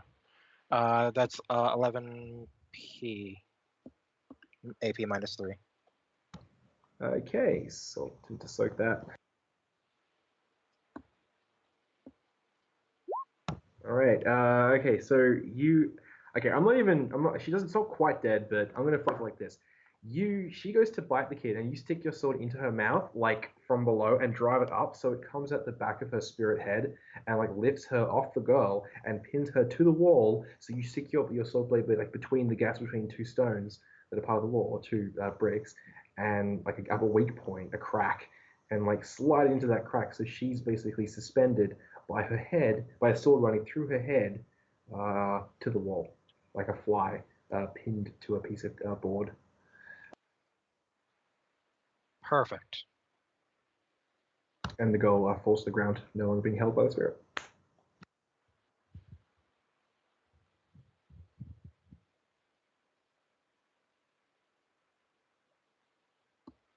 That'll be my turn because charge is complex. Yeah, and it's Poncho's turn. Okay. Do I have a witty rejoinder? I do not. I'm just gonna shoot him. Okay. Definitely reasonable thing to be doing. There's not really much else I can do. We already tried to talk him down. Okay.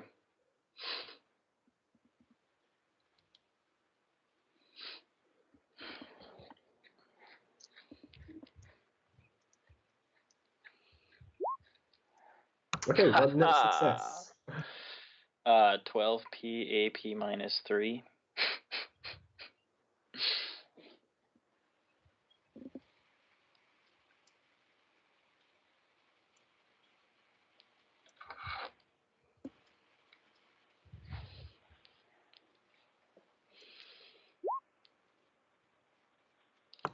Well, I think he's fine. Okay. So That's a very impressive roll, actually. Yeah, so you shoot him, he staggers a bit, and just the bullet like just kind of goes worms out of the hole it made and then falls to the floor. And he looks up and he says, "Such mundane tools cannot harm me." Well, let's not get ahead of ourselves. You insignificant worm! And as he yells insignificant worm, like he becomes less gentlemanlike and more like a being of fire, like fire bursts, like his skin kind of like it's like looking something through a heat shimmer for a couple of seconds, and then he's back to his dapper self. Okay. Yeah, and that is your turn, and so now it is the gentleman spirit. None of you asked his name.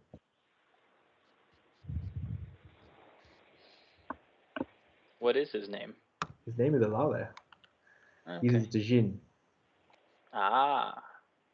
But his country was conquered by the British, so he adopted their ways. Right. All right.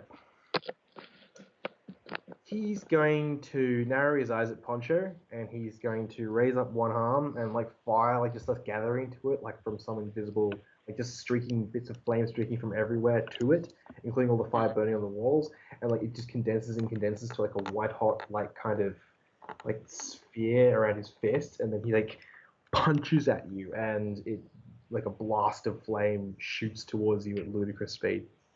Sure. Okay, so dodge 3 successes. Okay. Barely, but I do it. Okay, yeah, you duck his Marcus of Queensberry punch, and the bolt like just goes through the wall. Like it doesn't even like hit the wall and explode. It just goes straight through the wall. Like doesn't even slow down. There's just a hole in the wall. The shape of the man's fist, the size of the man's fist plus a little bit extra, and like it just goes off and like it goes somewhere, and you don't even know where. Like it just disappears from view. It was an insanely powerful fireball. All right, so he's kind of like surveying you all, like he's selecting his next person to murder. And now it's Shadow's turn. All right. So because Shadow has pretty much been taking aim at him through all of his soliloquies, I'm going to count that as maxed out take aim. That's perfectly reasonable. Yeah. What do you max that aim at? Willpower. Really? Yeah. Interesting. 1 second. New character, I'm not perfectly... Give me a second.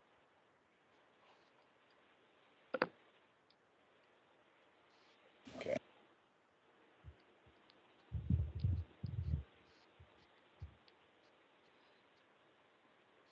What, no K10? Or no Kami on this character? No, this character doesn't count me. Wow. That's so fucking terrible. Yeah, that could like really have benefited from a post edge. It was exploding, but yeah. You hit him anyway. So what's your damage? Next success. That's terrible. Yeah, it is 6S, AP minus 5, electrical. Ooh, that AP. AP minus 6, electrical. Take a shot.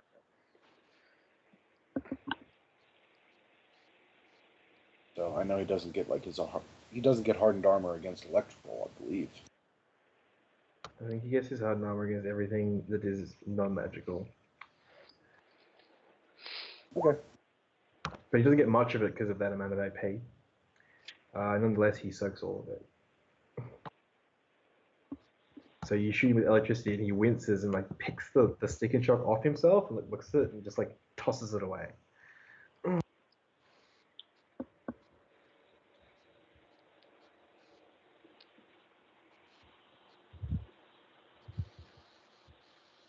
Okay, Dr. Feelgood, what would you like to do in this situation?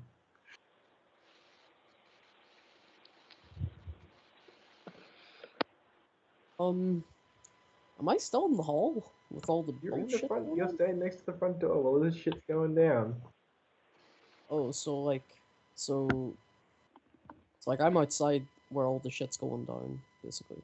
No, this is the front room of the house, a big front room. You're just inside the front door. To get inside, Poncho had to drive his bike upstairs, go off them like a jump, and go in through a window, basically. You're inside the house, inside the big front room where all this is happening. Ah, cool. Dr. Feelgood will just be like, get his coat and just go out and find a nice cig.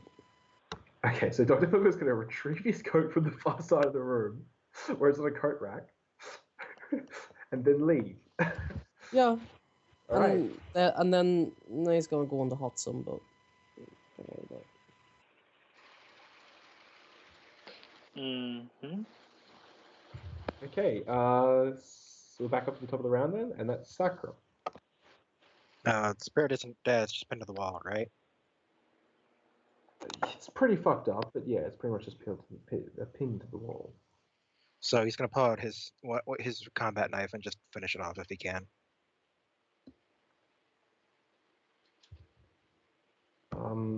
Yeah, you can definitely do that. It's not really much of a state to fight back.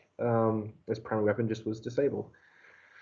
So you just like stab it a bunch of times, horrific, gruesome show of violence in front of the impressionable child. And yeah, that's. I mean, I imagine he tries to do it as quickly as possible and not stab it repeatedly, but yeah. Well, you have to stab it a couple of times. It just keeps struggling. Right. Anyway, it's like killing a fish. You hit it and it's not quite dead. You have to hit it again. Smack it on the head again. Yeah, and that's your turn. And the little girl's like, her eyes are wide, and she doesn't say anything. That she's like kind of like falls on the ground and like sitting, pulling herself up. Mm.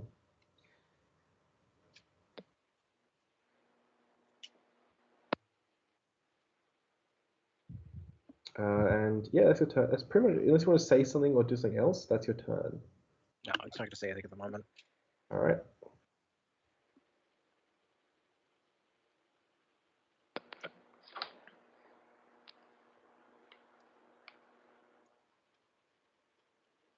So we're back to Poncho. Okay, I got 10 more shots to give this guy a headache, and I'm gonna go for it. Take an aim once again.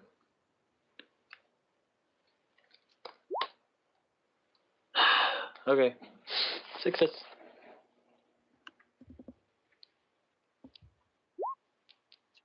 He again, there's that weird feeling of like he just like you didn't. Like, he's not like he dodged. It's like he knew where you were going to shoot, and he just took a step to the side, and you didn't quite have time to actually adjust your aim. So you shot somewhere he just wasn't. Like it's like he's reading the future and seeing where you'll shoot without even looking at you or even acknowledging you in any way. It's a neat trick. And the Gentleman Spirit is going to he's going to summon up the power of fire again. His eyes are going to blaze, but this time he's going to instead he's going to let the fire flow all over him, so he's coated in like a shimmering radiance. And on him, it looks like his clothes have become kind of like not glittery, but like, and not on fire, but just like energized.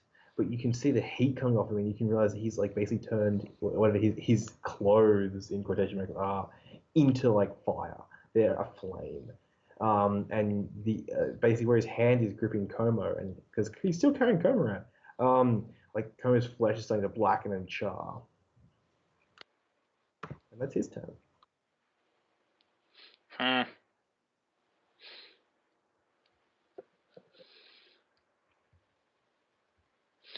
Okay. So Shadow. Okay. This time, Shadow is going to activate the Cyber Slide on his second arm. So now he has a second Omni Taurus in his hand. He is going to split attacks on this guy. Fair enough. You can't. Sorry, I forgot to mention.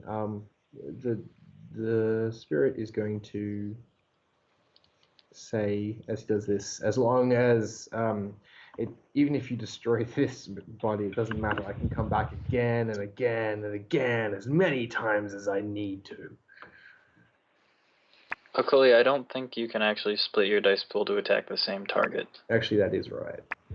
Are you sure? Because I'm pretty sure. Okay. The only time it's mentioned is under attacking multiple opponents. It says different people, so it does not say different people. It says.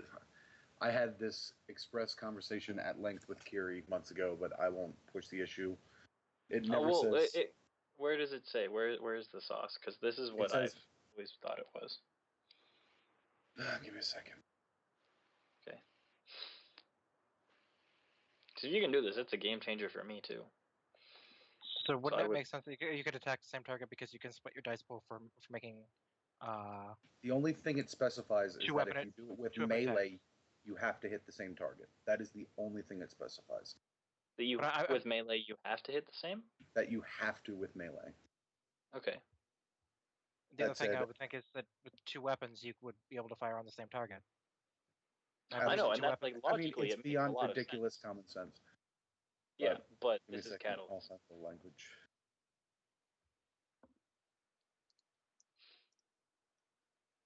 Okay, well, I'm looking at the multiple attacks thing here, and it does under special actions in combat, and it does. What page is it? It's page 196, and it does say that it doesn't say anything about the different targets. So, what am I thinking of when I'm thinking of splitting your dice pool between multiple people? What's that? Oh well. Yeah. So you can split your attacks. Oh, okay. I can dig it.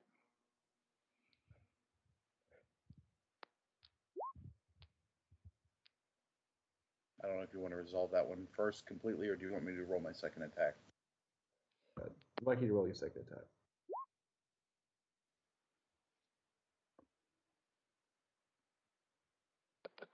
Was that both attacks? That is both attacks.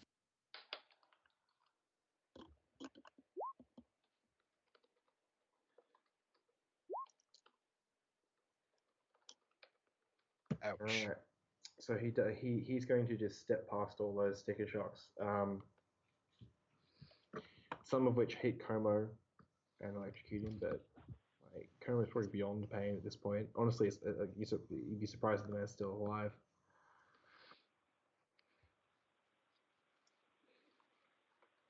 And we're back at the top of the round, so that is Poncho.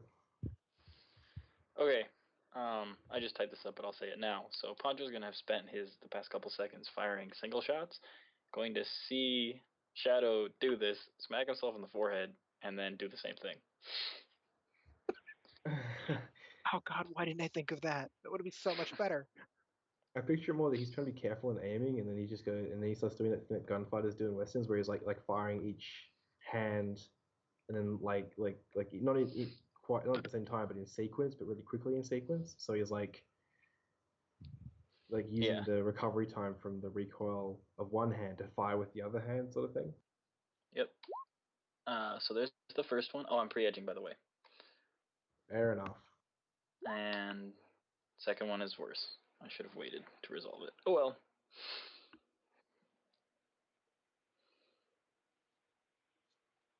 Is he taking a minus from the multiple attacks? Yep. It's -1 each time, right? He just has a fuck ton of defense. Okay. Oh, I was just wondering. Okay, so 6 nets on the no first one one. assessed him, but he's actually running under several buff spells. Okay, so he's resisting 17. I'm sorry, that's a lie. Or is it? Wait, hold on. You got 6 net on your first hit. Oh yeah, then 17p AP -3. And if this actually does damage to him, could it pop his arm and make him let go of Kumo? If not, that's fine. That probably would have been a cold shot. Yeah, that's what I was thinking. But retrospect, hindsight is always 20/20. So how much was that? 17p? Uh-huh. Okay, so whoa, Jesus. All right. So you just go blam, and like he's just doing the thing where he's just like taking little steps and fucking your aim, and like he takes a little step, but he doesn't realize that you just fired 2 shots, or you were gonna fire 2 shots apparently. He was just like, where's this guy's bullet gonna go? And then like step to the way of that into the way of the other bullet, and it hits his head and comes out the other side of his head, and like basically the huge fucking exit wound of spirit matter, which isn't flesh and isn't red and doesn't bleed. So it's like this weird twisted like plasticky sort of stuff, like ectoplasm, and some hits the wall, and someone's just in this weird fucking shape, and he's like, ah! like yelling because you've just and he says, "How dare you do that to my hair?" Pancho shrugs and cocks the hammers again. And he goes, and then he turns around and he says, "Dodge this," and he just like he gestures, and basically the ground around you explodes. So this is a fireball.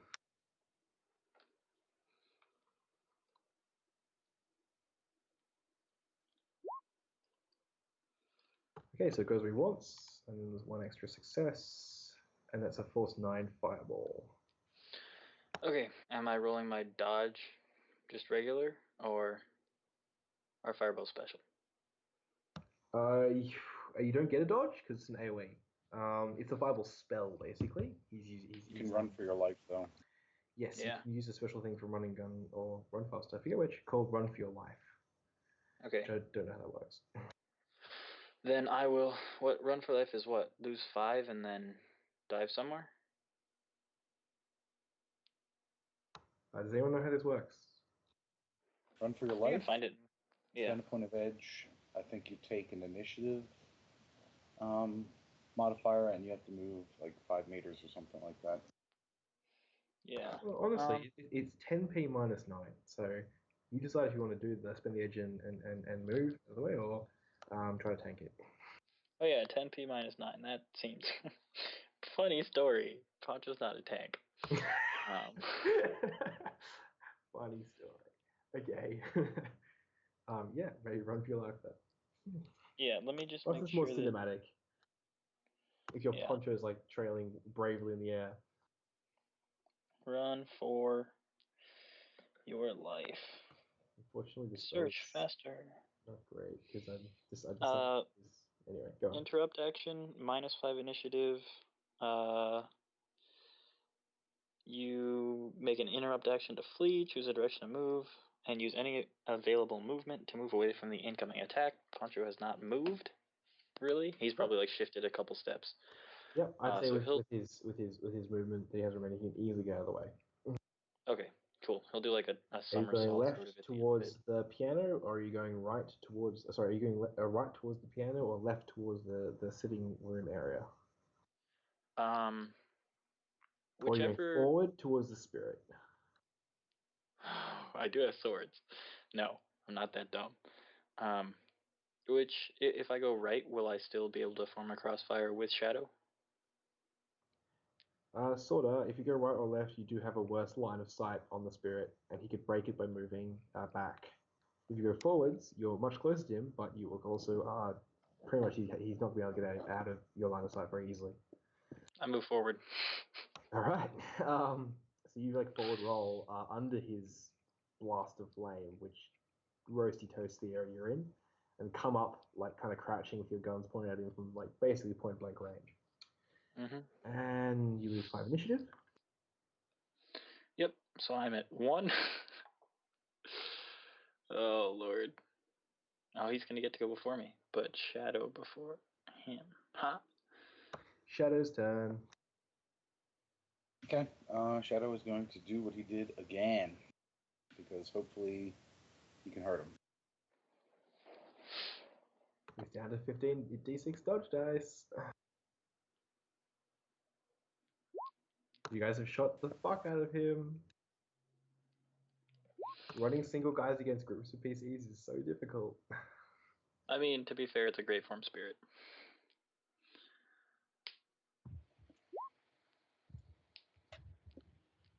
Well, it's not just that; it's a buffed great form spirit. All right, the second one hits. How much? With 2 next successes, how much is that? That is 7 SAP minus 6.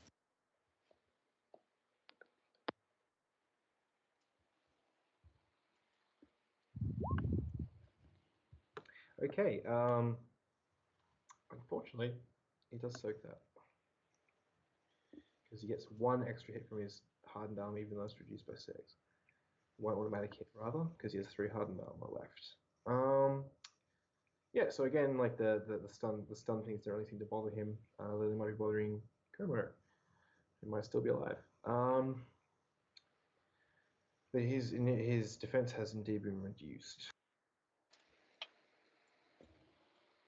Now his turn, his eyes boggle at the dickishness of this poncho, and he attempts to physically strike him with a punch.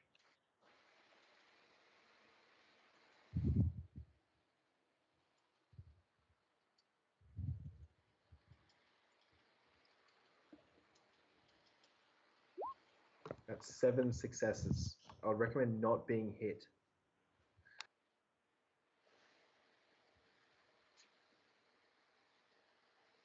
Hello, can anyone hear me? Yes. Yep. Yes. Oh, I'm sorry, I was muted. My bad. Yeah. So I lose 1 die from the fireball. Yes. Or no, because that was an AOE. you don't lose any dice at all. The AOE does not affect you in that regard. It's just it can't be dodged. Okay. Unless you use a special action to do so. Oh my god. Okay, so you sway out of the way of his wild roundhouse blow. And then it's you. It's all you. Punch on 1. Okay. But I'm gonna be taking a -2 attack because I'm in melee with him technically. I'm going to say that you're not quite in melee range with him. Oh, actually, he stepped up to punch you. Yeah, you are. You're in melee with him. Yeah. So what? Anyone know what that is off the top of their head? I try to avoid this. In melee, -1. Yeah, -1. Okay. So then I'll split my pool. So would that double or just be the -1 before splitting? No, it evens out. It's the same way. Same thing either way. I'm almost out of edge. Yeah. Oh wait. Should I not spend edge and keep the lucky duck? No, you should always spend edge. Macaulay, what do you think? I don't think. I don't know. We have other people that have edge, so they can lucky duck, but I am not capable of lucky ducking either. I'm downstairs, so I can't. I don't think I can lucky duck you if I can't see you, right? You absolutely can. Oh wait, can't. Oh, I mean, if you can see us, yes, but. I mean, I thought lucky duck was just magical luck on behalf of someone else. No, I thought shout duck, and then they duck and don't get killed. But I'm going to say that if the person cannot interact with you and see you, like talk to you and see you, which you can by a DNI, sure, they can't do it. Oh, you're right. You're right. The teammate must be within range of them to see what is coming and warn them. Yep. Yeah. How many shots has this guy dealt with so far? He's got a pretty big minus, right? He's at hold on. He started at 25 and he was at 14 on that last one. He's down to 13.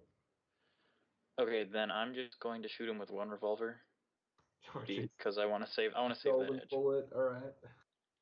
Yeah. Why is it 2 rolls? The first roll was my dodge from the last attack. Oh, right. Yes. Okay.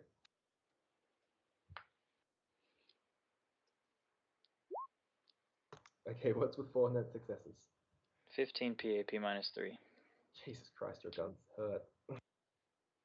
Yeah, they're not Barrett's, but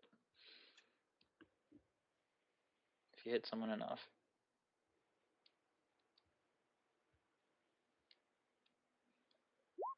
He's using Warhawks? Warhawks with XX. Yeah. So 15p, it's 9, 6.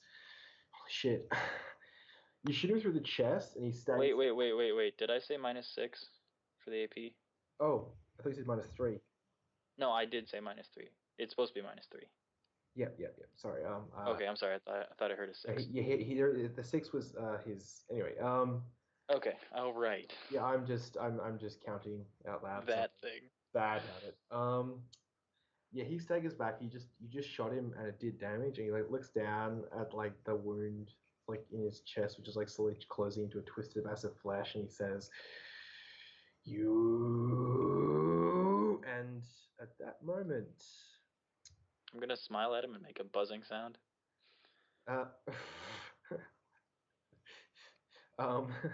Make a what sound?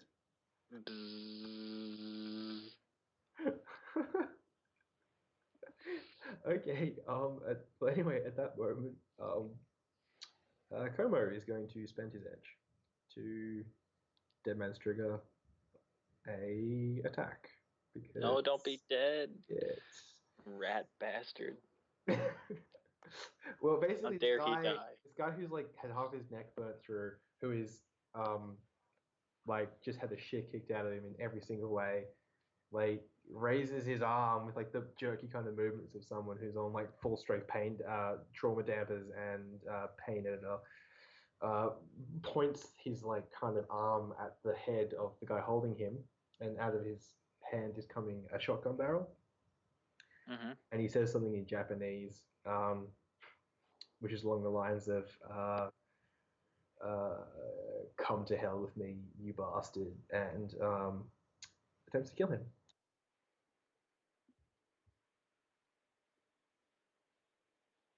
That kill-stealing asshole. Oh, we'll see how he does. But he did wait until the end of the round when the guy was least on his guard.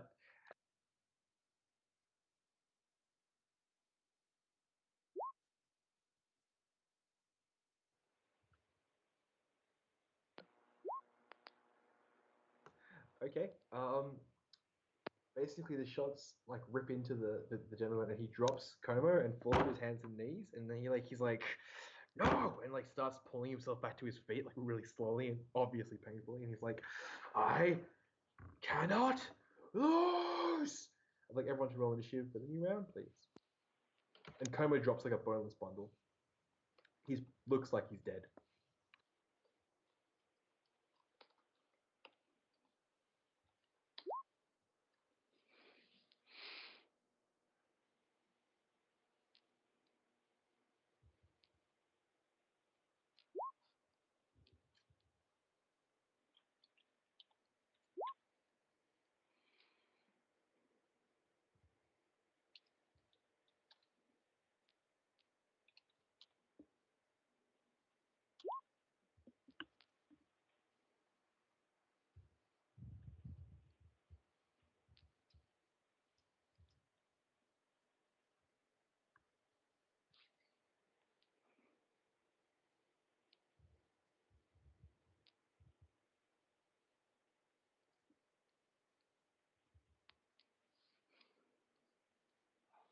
Okay, is anyone spending edge to go first in the pass, or?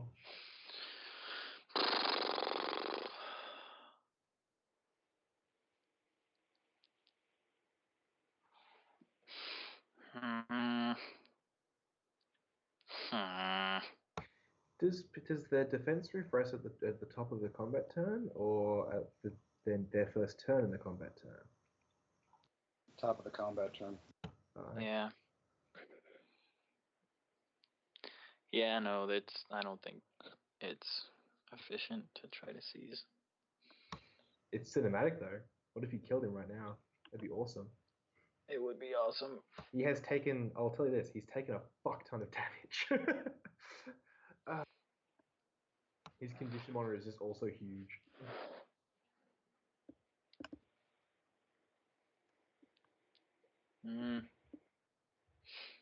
Like, the last attack literally drove him to the floor, and he's like slowly picking himself up murderously.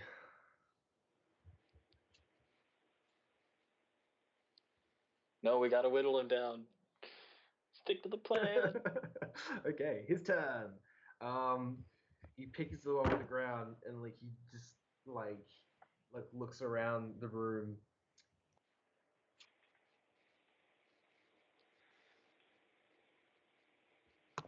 And his gaze settles on Como, who's like lying on the floor, and he like pulls back a handful of fire again. Like it's like he's like dragging his hand through the air and like pulling away the fabric of some invisible thing, and that invisible thing turns into fire when it touches him, until he's got like a handful of fire, and then he like pulls his arm back and hurls it at Como, who can't dodge, so I'm gonna roll.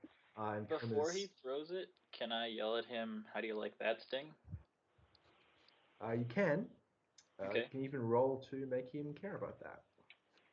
I don't know what that would be, but I can make it for you. Intimidation. Just a pure charisma roll. It would just be. It would be. None of us want that. It'd be intimidation, basically. Okay. Intimidation is not covered in how to talk to people. Oh Lord, I can't even make this check. I don't roll dice. Okay, you no, yell at him. I can. You. Well, if you have dice, roll them. I have one die. Not every check is impossible. Like, this is a 1 success check, or you don't make it, and you glitch. You critically glitch.